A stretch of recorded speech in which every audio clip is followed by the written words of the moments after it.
Thank you so much, Ed, and thank you. I think you may know that we had a break for the week for the Senate, and I just want to thank your group for bringing me back to Washington, because I hadn't had enough of it for 3 weeks. So thank you so much, but I wouldn't have missed it. I want to thank all of you in the audience today, and I'm honored to be here with such an outstanding group to present the ELI's prestigious 2013 Environmental Achievement Award, and to give you a few words first about what's been going on in Washington, or what hasn't been going on, and actually to try to give you some hope for the future. You first need to know that I didn't grow up with Washington politics. I came from Minnesota, where, in the words of our pseudo-poet laureate Garrison Keillor, the women are strong, right? The men are good looking, and all the environmental lawyers are above average. But in fact, my only job in Washington, and my first job, was as an intern for Vice President Mondale, where they had me crawl around, very glamorous. When I was in college, I crawled around under the desk and wrote down all the serial numbers of his entire staff. But what I like to tell young people, that was my first job in Washington, and this was my second, so do well on your internships.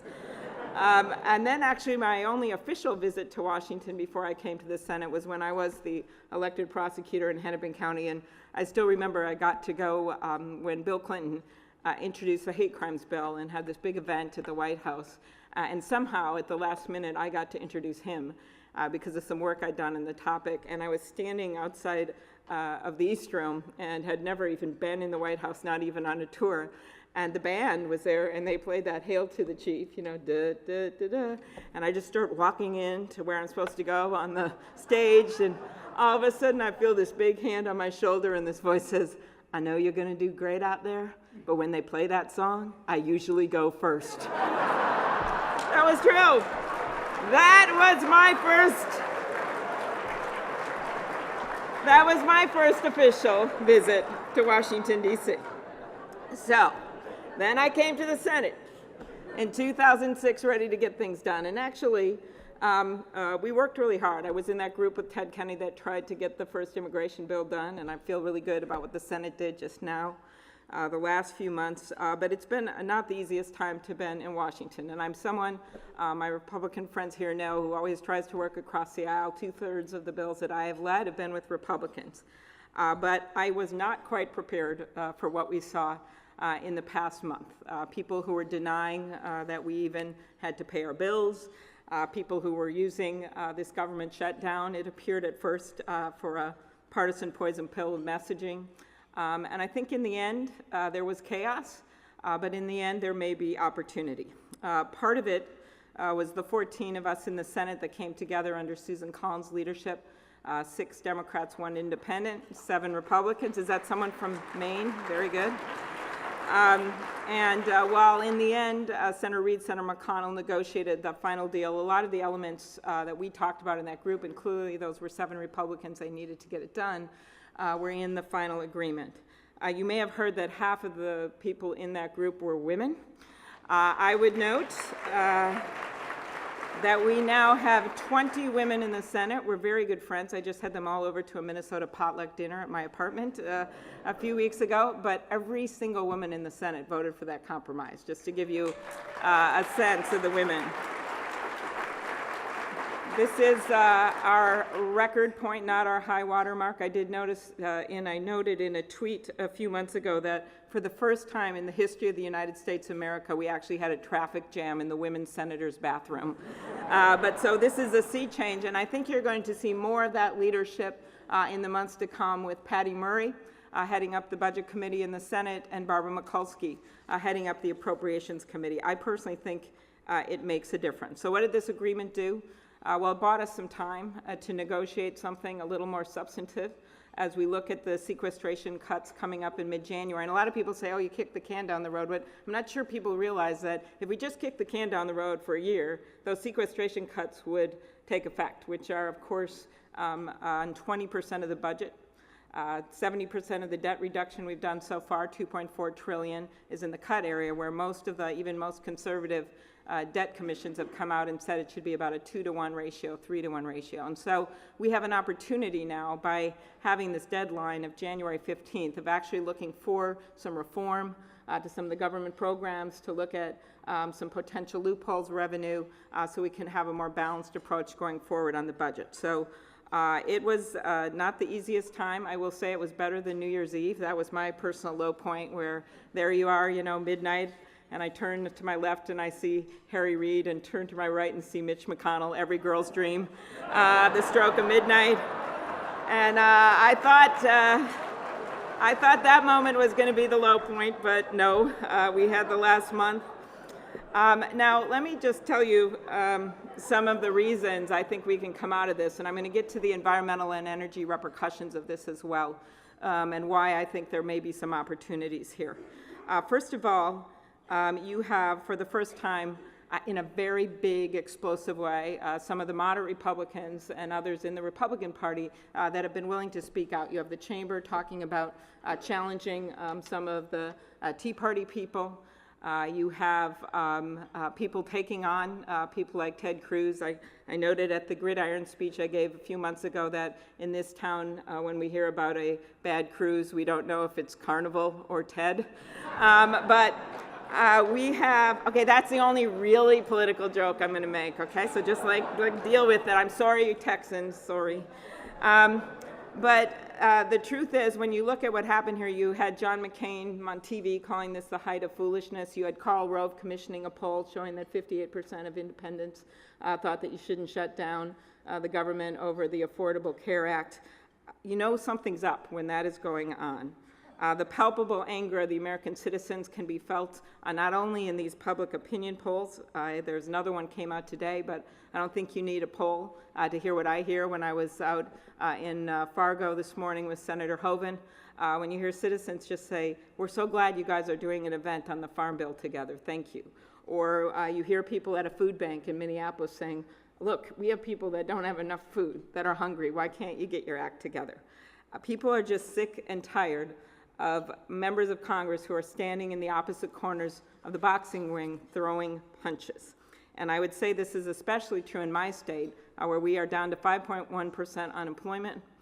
We have a record exports. They really feel that we're on the cusp of economic opportunity, particularly in the energy area, and one of the only things that's holding us back, that's doing the things that we need to do about climate change, doing the things we need to do about energy, is an intransigent group, people that don't want to compromise, this red light, green light game that we play with our tax code, that just is no way to encourage business investment. But as I mentioned, in the mess can come opportunity. Opportunity to do something more with the long-term budget. Suddenly the Farm Bill, which as you know, contains some good conservation measures supported by nearly every conservation group in the country, $24 billion in debt reduction over the current Farm Bill because of the fact that we went away from the direct agriculture subsidies to crop insurance. Immigration bill, $160 billion in debt reduction in 10 years, right? So we're just going to pass that up? It doesn't make any sense at all. Suddenly these things have a little bit more reason to resonate in the minds of more moderate Republicans and the people of this country. The Shaheen-Portman energy bill, right? We had to stop that about a month ago. But these are all things that can lead to good results for our country. And I truly believe that courage in the next few months and really the next 2 years is not going to be about standing by yourself in the Senate for 21 hours and giving a speech in an empty chamber about green eggs and ham. Courage is going to be instead whether or not you're willing to stand next to someone you don't always agree with for the betterment of this country. And that is the hope that I have for this Congress.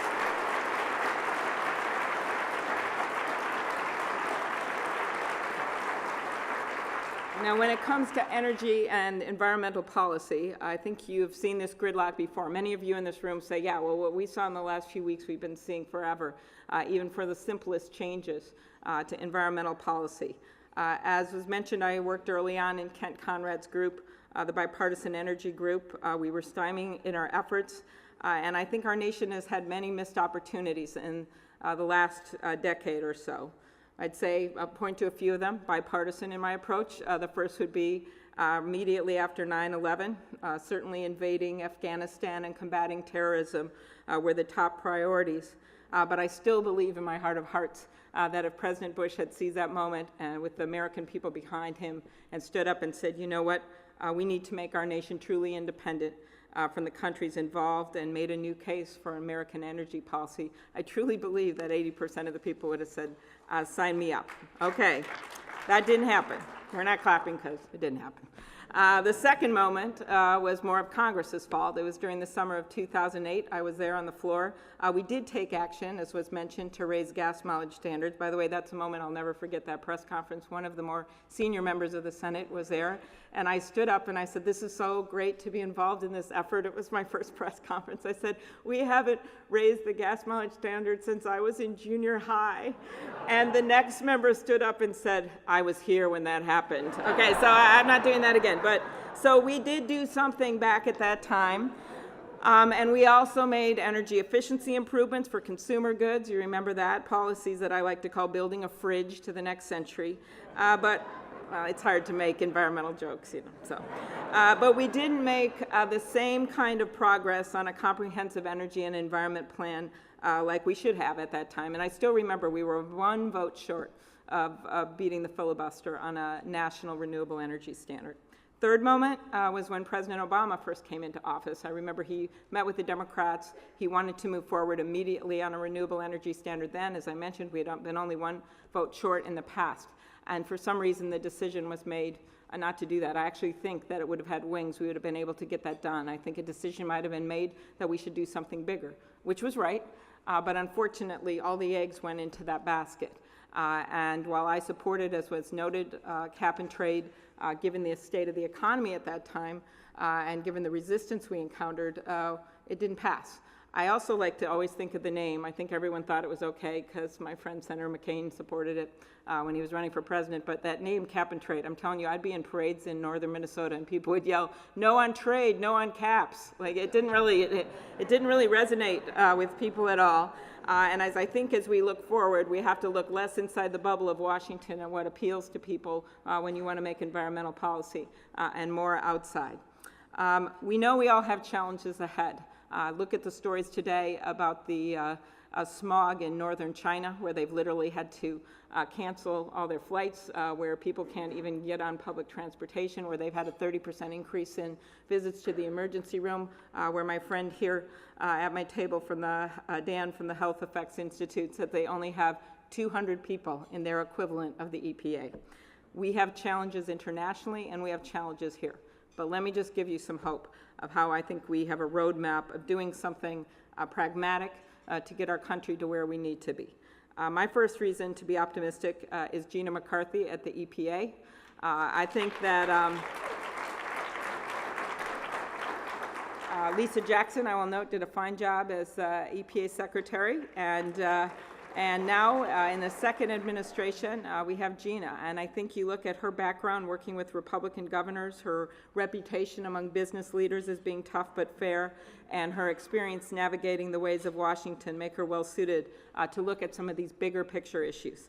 As someone who comes from the ag state, I know that the EPA can get bogged down in small controversies that may take away from a larger mission. And so I first noted that the rollout that she did of the new greenhouse gas standards for new coal plants, I think it was well done. I think the way she approached the existing plants and said she was going to look at it for this year was also smart. And so I'm feeling good about the work she can do. Secondly, a thing that I think is happening right now is a realistic approach to Congress. The Washington Post this past Sunday ran an editorial where they wrote, "The overriding problem is that Congress hasn't faced up to the global warming threat. Instead of updating clean air rules and building a policy that addresses the unique challenges of greenhouse gas emissions, it has left the EPA and the courts with a strong but sometimes ambiguous law that applies imperfectly to greenhouse emissions." All true. It's all true. So what do we do when it comes to Congress and environmental policy for people that want to see some progress in the next year and a half? I know that my friends in the environmental community have been understandably frustrated by inaction on climate change. I've been frustrated too. But given the current mix, I'd argue that this is a time to rebuild and to make some friends, and in particular, to make some friends on the moderate Republican side of the aisle, and to not ask for perfection from every member of Congress. I would focus, as many are doing now, on some of the efforts going on in the Senate. By the way, it's the Senate that has passed the transportation bill, passed the farm bill, the Senate that I predict will pass the Shaheen-Portman bill, which, as you know, contains a range of policies that would reduce residential, commercial, and industrial energy use. It has the backing of the Sierra Club, the Natural Resources Defense Council, the National Wildlife Federation, to the U.S. Chamber of Commerce and the National Association of Manufacturers. Another example, the Farm Bill, with the conservation efforts in that bill.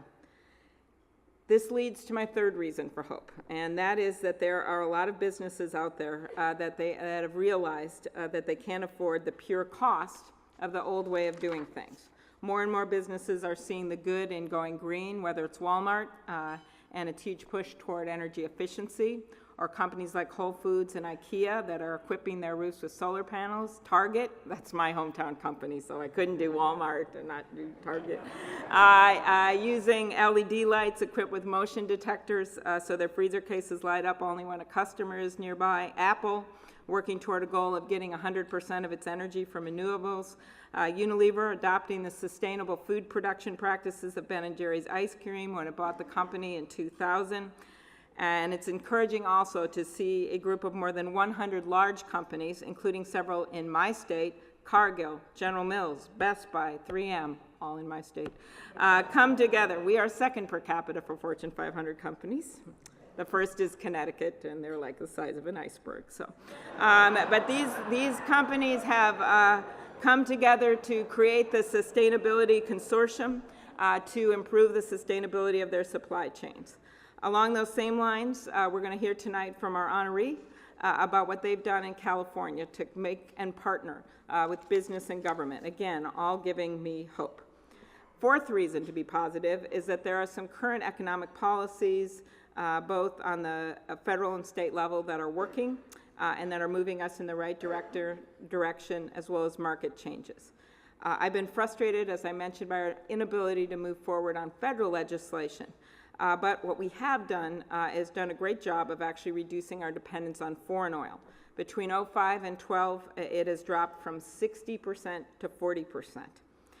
And just yesterday, the Energy Information Administration released its annual report on U.S. energy-related carbon emissions and found that in 2012, these carbon emissions fell to their lowest level since 1994. These achievements are thanks to a combination of many factors. The gas mileage standards I mentioned, the work, biofuels work, the cleaner fuels, the use of natural gas. I was just out with Senator Hoeven looking at what they're doing there. And not just to quote the Washington Post, the Fargo Forum today, which I woke up reading, has an interesting editorial on flaring and the work that has to be done there, not only for the economy but the environment, as they look at increasing their natural gas extraction and what has to be done to better contain that. Other thing that's worked is the state experiments. We're going to hear about California right now. Minnesota has a 25% by 2025 standard. Xcel, our largest energy company, electricity company, held to a 30% standard. They are on track to do it. This was a bill signed by a Democratic legislature and our then governor, Republican Tim Pawlenty. So this can work.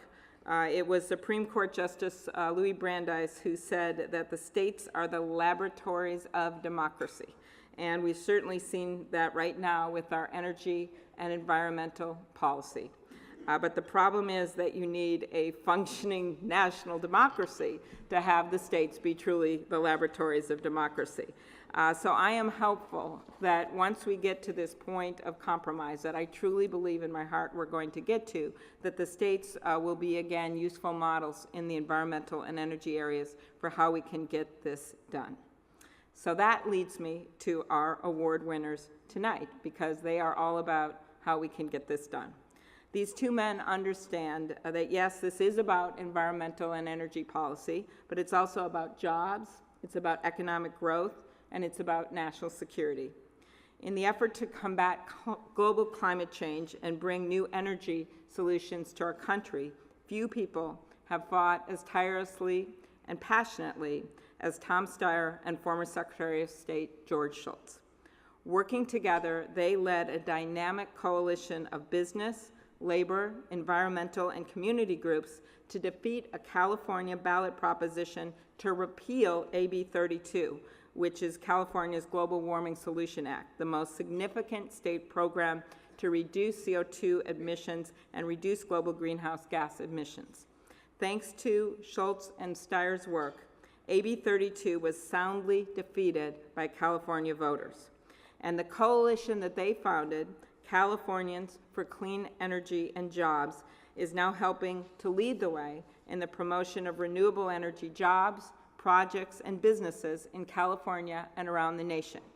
In addition to their work as a team, Shultz and Steyer are both incredibly accomplished leaders.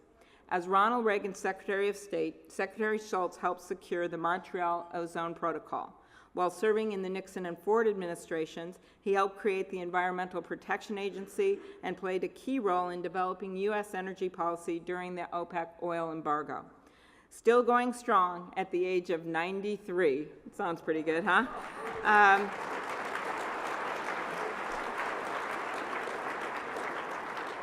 Secretary Shultz chairs the Hoover Institution Schultz-Stevenson's Task Force on Energy Policy, as well as the advisory boards of the Stanford Precourt Institute for Energy and the Massachusetts Institute of Technology Energy Initiative.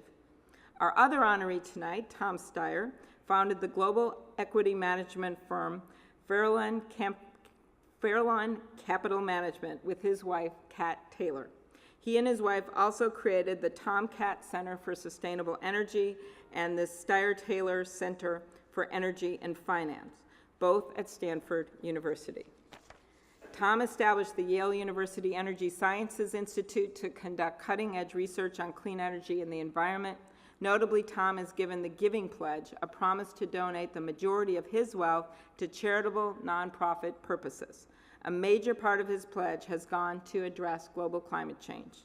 Individually, both Tom and Secretary Shultz have been forces for good in this country. But tonight, we celebrate their unique partnership, a bipartisan effort to advance the environment. They are shining examples of what individuals of differing backgrounds, parties, and generations can do if they work together for the common good. I'm therefore honored to present ELI's prestigious 2013 Environmental Achievement Award to Tom Steyer and George Shultz. Thank you for your outstanding joint contribution to environmental law policy and management. And